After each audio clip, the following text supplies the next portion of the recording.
Sound of फेंट distant wine. ये मेरा कमरा है, रात के 2 बज रहे हैं, सब सो रहे हैं। सडन साइलेंस, पर मुझे एक आवाज सुनाई दे रही है। फेंट रिदमिक स्क्रैचिंग साउंड, जैसे कोई नाखून से धीरे धीरे खुरच रहा हो किसी लकड़ी पर।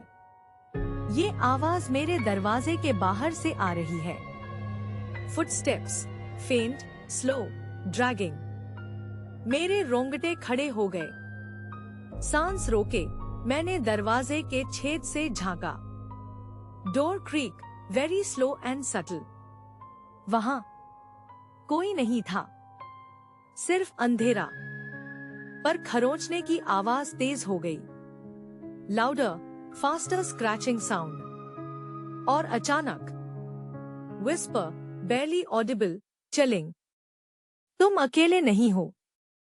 मैं चीखा, पर आवाज नहीं निकली। खरोंचने की आवाज मेरे सिरहाने से आने लगी। Scratching sound right next two year. और फिर सब शांत, एब्सोल्यूट साइलेंस।